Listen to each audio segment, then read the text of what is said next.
angels waging war in the unseen realm. Global events fulfilling biblical prophecy. Eternal life. What lies beyond mortality? From analyzing the paranormal from a biblical worldview to the discussion of cutting-edge science and technology, conspiracy, discovery, special investigative reports. Unafraid to explore the challenging issues facing humanity. Welcome to another edition of Skywatch TV.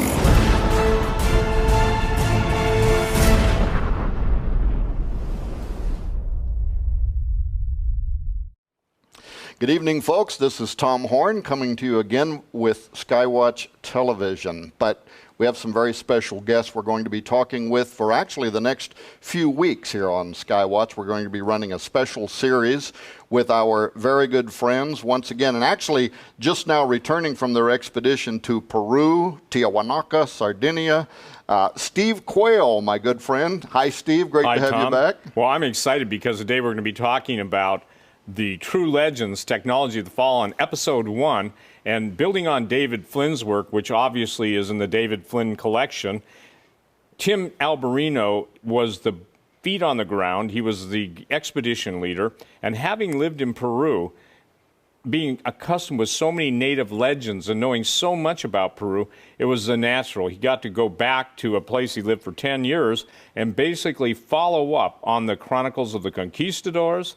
And interestingly enough, Peru has the most complete accounts of giant intact skeletons and pre-flood and post-flood architecture. And as I understand, that's we're going to be talking about this new documentary series that you've started called the True Legends Documentary Film Series. This is Episode 1, The Technology of the Fallen. And that's what this trip was all about. I also want to welcome to the set today Timothy Alberino. Great to have you here, Tim. I mean, I've watched you on the internet so many times when you're doing the Alberino analysis, which is also part of the Genesis 6, or I think you call it Gen 6, right? Gen 6. Is the name of the documentary film company. But we're going to talk to you quite a bit today. You lived in Peru for a decade. Yes, I did. You actually speak the language. But tell me about Spanish. Tell me about this project. Why'd you go? What's up? Well, thanks for having us on, Tom. Delighted to be here. We went to Peru for the reasons which Steve stated. Obviously, it was natural for me to go back. I lived there for 10 years. I know the culture intimately, and I know how to get around in Peru, and there's a lot of megalithic stuff going on. Everybody knows that at this point about Peru and Bolivia, but we also really wanted to follow up on David Flynn's incredible work, which we'll talk about later, relating to Tiahuanaco, the geoglyphs of Tiahuanaco. And so Peru is one of the last places in the world, in my opinion, that you can get up close, hands-on with some architecture, with some megaliths that I believe there's no question were either built by giants or directly by fallen angels or something in between. And so it made sense for us to go there. Just that was the natural choice for us to do our first not our first expedition, but our first episode in this series. Yeah, and I mean, you had some real experiences there. You're being followed everywhere you go. You said you felt the Vatican presence, but you also had the government presence. And you were telling me last night at dinner about how there's like a cover-up, kind of in the same way that we've seen this here in the United States. There's an intentional effort to kind of cover up the true history. That's why this is called the True Legends series, is you're actually going back to even antediluvian times. And you said you found there, like, the difference between post and pre-flood artifacts. This documentary is mainly focused on the technology of the fallen, meaning the architecture and the technology that was in play before the flood of Noah, in the pre-flood world, which is referred to as the antediluvian world. And yeah, there's a cover-up going on everywhere we go, whether it's Sardinia, whether it's Peru, whether it's Bolivia. We find that there is a very intentional historic narrative that is taking people away from the pre-flood world. That is, in other words, there's nothing to see here. When you're looking at the massive wall at Sacsayhuaman, when you're looking at the amazing megalithic ruins of Pumapunku, the last thing that they want you to do, and when I say they, I'm talking about in Bolivia's case, the Ministry of Culture, the government organization that runs the place, the last thing that they want you to do is associate what you're looking at with the biblical pre-flood world. And obviously we have a view of the pre-flood world based on the 6th chapter Genesis, which talks about the fallen angels and the giants, and the other, in the book of Enoch, talking about the other entities, sentient entities that were around in the pre-flood world, that were building things, that were using high technology and secret knowledge that they were not supposed to have. Now, you mentioned David Flynn, and of course Steve Quayle, and I knew David Flynn personally. He was a good friend. We both published works by David just before he got sick and started dying. He was using Earth orbiting satellites, and he started kind of imaging a grid system there. Tell me about that. And then Stephen, you and I, after David passed away, we put everything we had together by him. We actually put it together in this book. We called it the David Flynn Collection. You had published his first book called Cydonia, The Secret Chronicles of Mars. I had published Temple at the Center of Time. But he actually wrote some articles, and I'm holding this up for the audience because later we're going to tell them how they can get this together with the documentary film. The grid lines. I mean, I remember at the time thinking that this was maybe the strongest evidence of pre-flood giants I had ever seen, just because the size and scope of it was so extraordinary. What's interesting is in all of the geoglyphs or the rock carvings or the land ground carvings, they always have an aerial perspective, and only from the air can you see them as they relate. In other words, when you're on a horizontal axis looking straight out, all you can see is basic. You can't see any further than the eye can follow the surface of the earth. But when you're in an aerial perspective, you can see all things, how they fit together. And what David proposed in the David Flynn collection is the fact that he thought there was a language that was literally written in the earth. Now, since that time, and since Tim's been down there, and Tim can talk about the Quipu, Q-U-I-P-U-S, a form of language, a written language of even involving incredibly complex mathematics dealing with strings and knots. And I think that's critical because when you look at the evidence for this, for instance, I think it's been hidden in plain sight. So now I've got some Mensa level a rocket scientist, computer guy, trying to follow it up, and he said, you know, there's something here, there's a pattern here. So the Quipu is, if you will, if somebody saw it and say, wow, it's just a bunch of strings with knots on it, but it's far more intricate than that. And one of the things we'll be doing in the preceding series, by the way, this is only episode 1, as we're able to raise the funds, and we plan 9, even up to 12 of them, because with the knowledge expanding so greatly and so quickly, we got to stay on this. I can tell you this, I don't think there's anybody in this world, because they don't see the urgency of the time, that can put an expedition together in a matter of 3 or 4 weeks and get it done. And that's all the time we had to do. We have to move on it. So Tim, share about that. Yeah, and this is the other thing, is that Tim is such a blessing, because having lived there for 10 years, he knows a lot about the culture. He was telling me things at dinner last night where I realized if I had been there in the circumstances he was in, I would be arrested and rotting in a jail down there somewhere, where he knew how to get out of that situation. So tell us about that. Now, he mentions this complex language with strings and knots, and how does that tie to what? Yes, Quipus was the language that the Inca elite had developed. Steve and I believe that they inherited it from somebody else, or copied somebody else. And when we say somebody else, probably referring to giants or some other kind of sentient entities. So Quipus is, as Steve explained, is a system of writing, basically, that is coded with rope. That's with knotted rope, and the different ways that the rope is twisted, and people can look this up on the internet and see examples of Quipus, but it's usually like a ring of string coming down, and every little twist and turn and knot in the string represents something profound. And when I say profound, I mean it's conveying a whole lot more information than we would ever think just looking at this twisted string. And what's interesting about Quipus is that, again, it was only the elite, it was the priesthood of the Inca and the elite that could read it, and only they were allowed to read it. It was a very close-kept secret by the ruling class of the Inca. And so we believe it comes ultimately from the mystery schools, and it's conveying not only the history of the Inca, but we believe that it's probably conveying a lot about the pre-flood world, because the Inca, and this is something that you'll never hear anybody really talk about, is that the Inca believed in a world before the flood of Noah, full of giants, The Inca believed and knew that there was a great flood that decimated these cultures. And of course, that's no surprise because you find that all over the world. But talking about the geoglyphs that David Flynn discovered viewing satellite images over Peru, Bolivia, all the way down, by the way, miles and miles, hundreds of miles. And I think that's part of it is for people to understand the scope of what we're talking about here. These are deep crevices in the earth. They're cut in perfectly straight lines with these little knot-like images. That's why you're thinking that it's if you look at it from heaven downward, it's a replica of a Quipu message of some kind.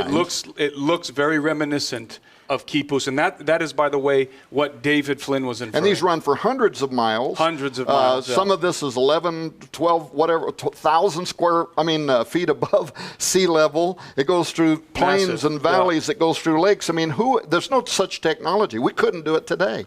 That's why it's so critical. People ask us, Tom, you get the question, Tim gets a question, I get the question.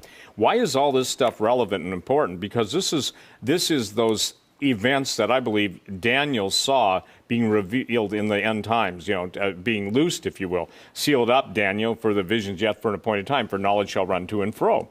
So the fact is that even more than that, I'm convinced that not only is it a language, but it also may be a genetic signpost, because where the knots intersect on themselves is almost like a triple helix, okay?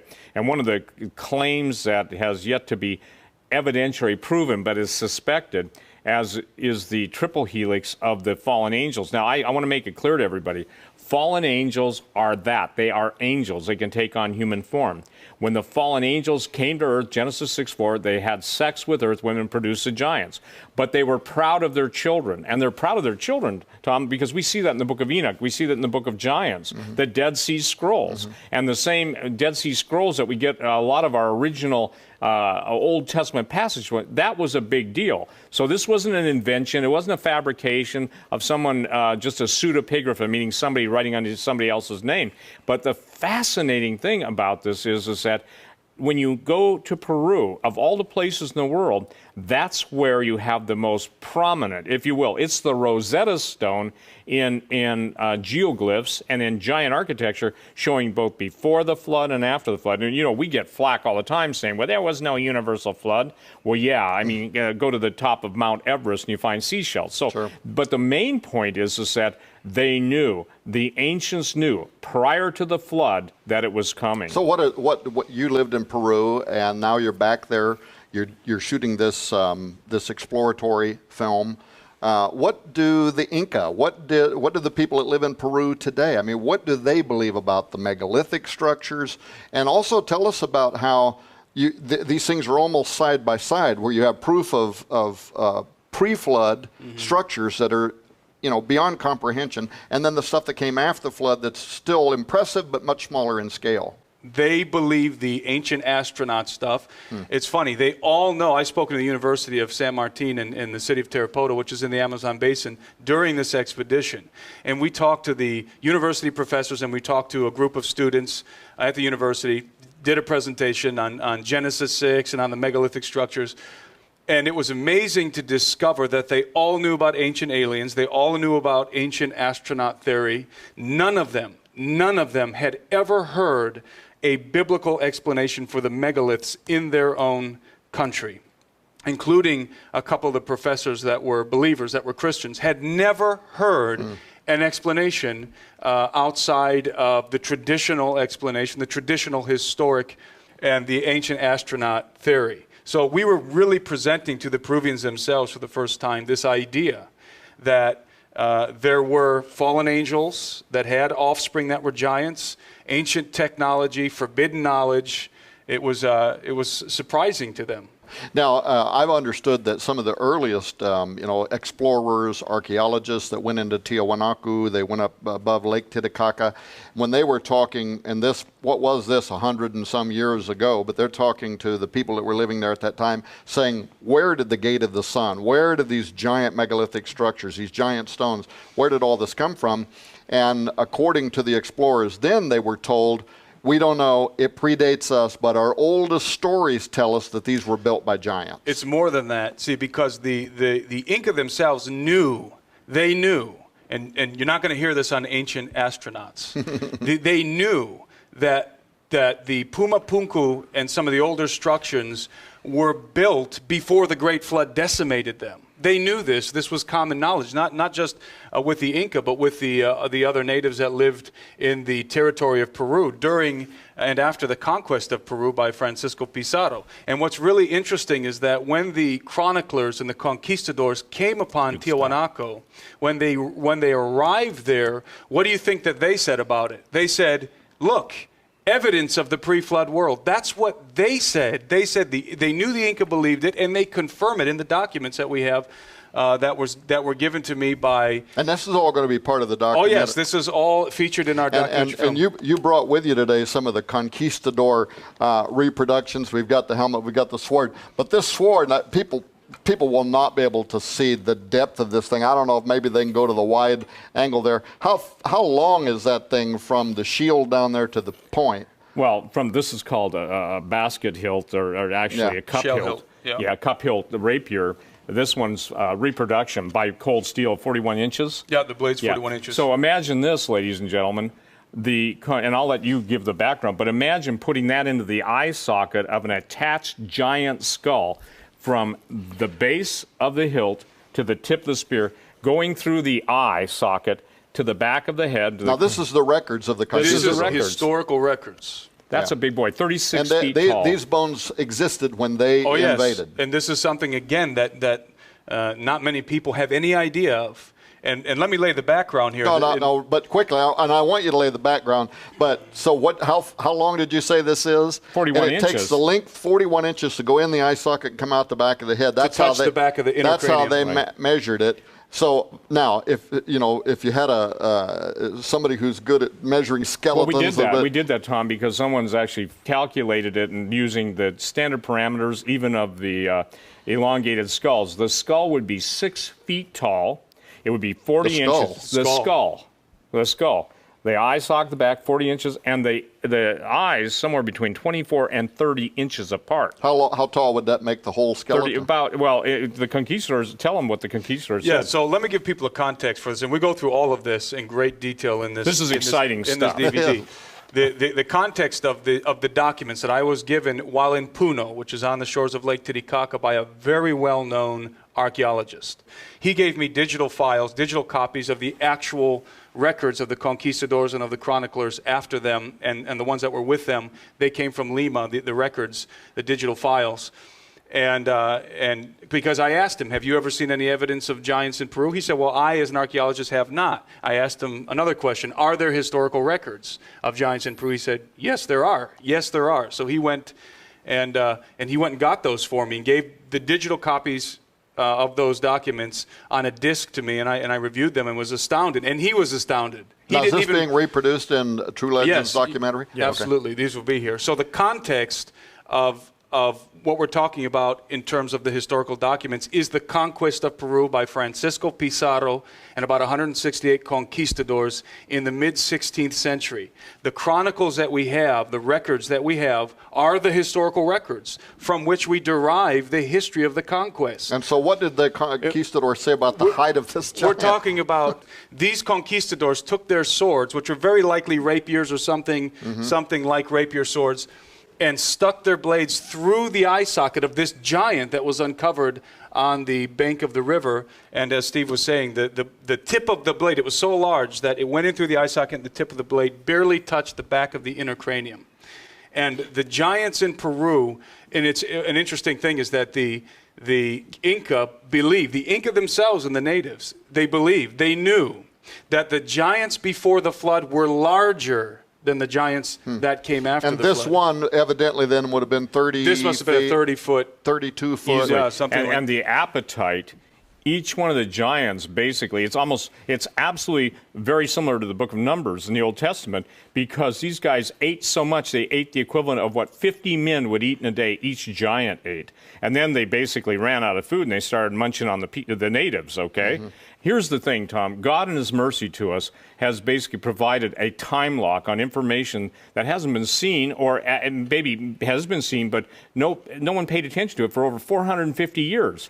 Tim goes down there, 21-day expedition, and meets these different people. They've never heard the biblical narrative, and yet right there during the time of the ancient alien fantasy land, okay, that's my opinion, ladies and gentlemen, uncovering things I believe that God has had hidden, so there will be no denial. And you know, when the devil comes in like a flood, you know, the Spirit of the Lord raises up a standard. Well, the standard has always been truth, and that's what we're after, the truth. And so, by the grace of God, we've uncovered a lot of stuff. Okay, folks.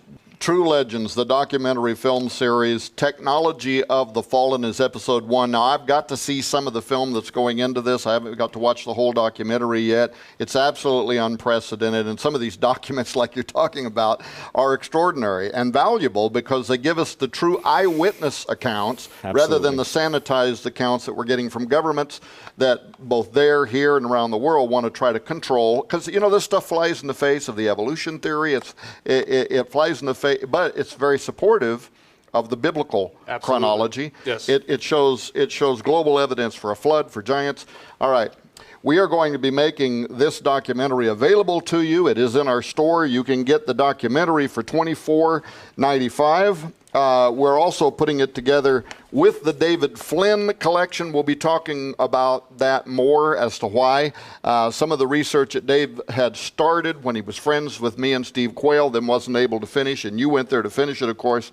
The two of those together available for $39.95. That's a $60 value, but you can get the film by itself if that's what you choose to do.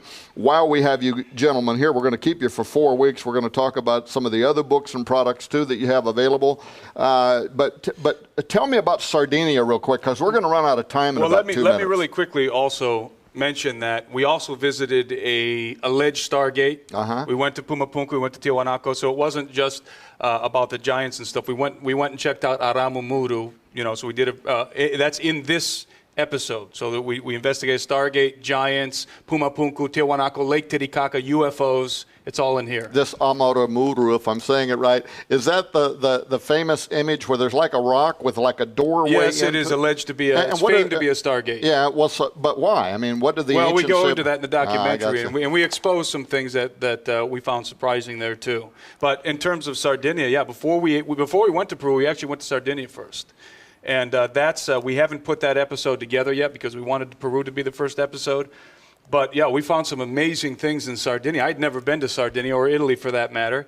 But when I went to Sardinia, I could not believe what I was seeing there. I mean, you talk about evidence of giants. I've never seen evidence for giants like I saw in Sardinia. And not only that, there's evidence that Sardinia might have been the location of Atlantis. There's actually some very strong evidence for that. We found pyramids, huge pyramids in Sardinia that nobody ever talks about and aren't really registering in anybody's minds when they think about megalithic structures. And the whole thing is completely covered up. Yeah. What else can we look forward to in the documentary, Steve? Well, the documentary is going to put a lot of puzzle pieces together, and I think this is what's interesting. As you and Chris and your research team goes out and does what you're doing and all the work that you're doing, we're doing it. It's complementary, ladies and gentlemen. Again, we don't sit and clear each other's projects, but what's fascinating, Tom, is it's like we've had the border all these years, and now we've got the puzzle pieces and the pictures coming out loud and clear. And I believe that that's because of God's love for his creation, that he doesn't want people taken in by the lies that are going to be basically forced on them. And I want to thank you very much, too, for allowing Skywatch Television to be the first one to break the news on this new documentary film series. I know this was a large budget operation. You're there, you're on location. I'm looking at the back of this. Who were the true builders of these impossible constructions? Why are there deliberate deceptions concerning their origins? Was there high technology in the pre-flood world? I mean, you guys, these are the questions that the world is asking. When they watch, some of these television programs like Ancient Aliens, and they always fall back to this, well, man, I mean, it had to be people coming here from another world. It had to be aliens, yeah. Because there's no way way in the world. And yet the Bible has the answers. There were giants in the earth in those days, and also after that, right? Yeah, and they always will quote things out of context. They don't even talk about the original words. But it's amazing. They'll take Anunnaki, the star gods, yet they won't take fallen angels, yet they absolutely are embracing everything the fallen angels taught mankind in their sin and rebellion against God. All right, we're going to talk about that in the next program. 2495 is the brand new documentary. It hasn't even been available until now. You can get it in our store. You can get it together with the David Flynn collection, $39.95. Steve, Tim, we got to have you back on the program again. Next time around, maybe we'll talk about who those megalithic builders were. God bless you, folks. Thank you for joining us today on Skywatch Television. Coming this November. I'm not sure that the world is ready to receive this. Tom Horn, Joe Ardis, Donna Howell, and the Skywatch investigation team join a host of global experts in the conclusion of a multi-year undercover inquiry that exposes what the U.S. government, the FDA, and monster corporations have been hiding from you. We're talking about everything from the food that we eat to animals and pet animals to ultimately humans. Literally, what we have been doing with genetically modified crops, what we have and are doing with transgenically made animals, we fully intend to do with the human race. I mean, how many people know right now that the last scientist in Congress, Bill Foster, recently spoke before Congress. He wrote an article for The Hill in which he says that right now the top science departments in our government that dole out taxpayer-funded revenue have already been ordered to literally create the guidelines that are going to be used for genetically modifying the human race. I think 90% of Americans would be shocked if they learned that their cats and dogs were eating these diseased meats and euthanized pets. During our investigation, we were able to verify that if your pet Fluffy had been euthanized at one of these vet clinics or one of these shelters, it would be recycled into food byproducts, toothpaste, cosmetics, deodorant. The stench is overwhelming. It's unbelievable. Coming in November, an unprecedented, official and imposing undercover report that exposes what government agencies and greedy corporations are hiding about a genetic menace that is slowly, quietly, secretly killing and transforming all of creation. They have made a Faustian deal with the devil. I'm talking about our government. They have sold out the best interest of Americans to greedy monster corporations that are in their back pockets. Coming this November exclusively from Skywatch TV. Dead Pets Don't Lie. Inhuman the documentary. Survive the Future.